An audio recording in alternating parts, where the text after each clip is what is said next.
Abonnez-vous et cliquez aussi sur la petite cloche de notification pour ne rien rater de nos prochaines vidéos. N'oubliez pas de partager aussi la vidéo et de la liker.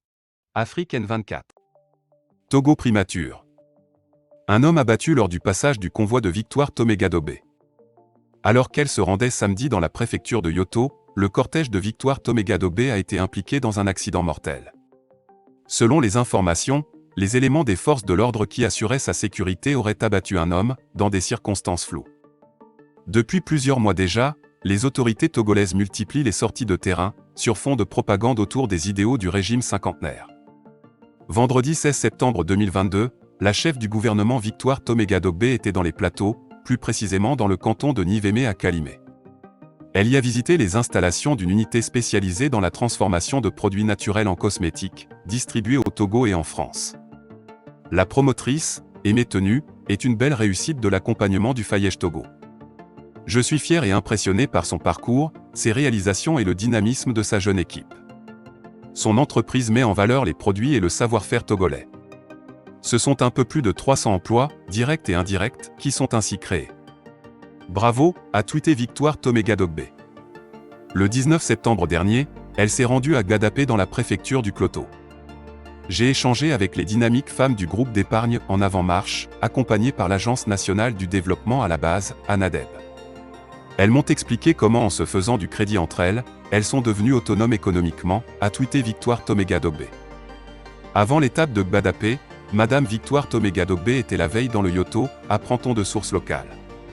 Contrairement aux autres déplacements de la chef du gouvernement, aucun tweet n'a été fait à propos.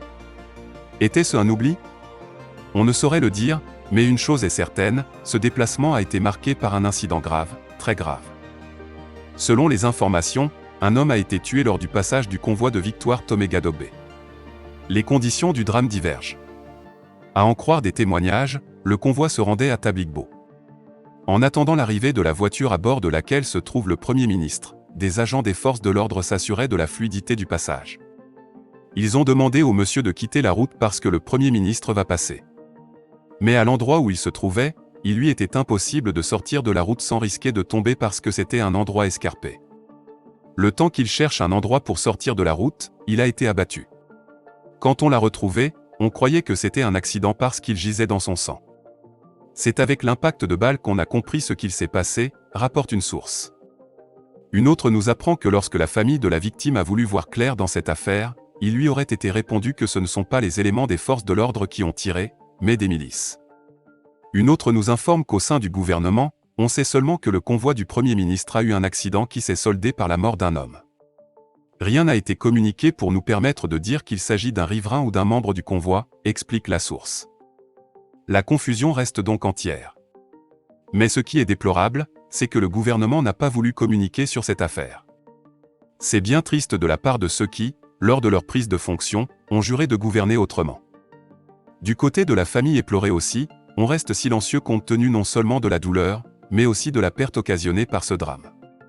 Néanmoins, en fouinant, nous avons réussi à savoir que la victime a été déjà inhumée dans un village de la préfecture de Yoto, d'où est originaire la famille endeuillée. Ce père de famille s'appelle Adakanou Yaovi alias Joski. Il vit à Lomé et s'est rendu à Gatikopé, sur la route de Tabligbo, auprès de sa femme et son enfant, comme il en a l'habitude tous les week-ends. Ne les ayant pas vus, il a décidé d'aller voir ses parents à Tchekpo et de revenir trouver sa famille sur le chemin de retour à Lomé. C'est lorsqu'il se rendait chez ses parents que le malheur lui est arrivé. La victime a été récupérée par sa famille dans un linceul à la morgue de Tsévier. On leur avait menti qu'elle a été heurtée par un chauffard qui a pris la fuite. C'est quand ils ont enlevé le linceul qu'ils ont vu l'impact de balle, précise un proche de la victime. Que la lumière soit faite sur ce drame afin que son âme puisse reposer en paix. Likez la vidéo si ce n'est pas déjà fait. Laissez aussi votre point de vue en commentaire.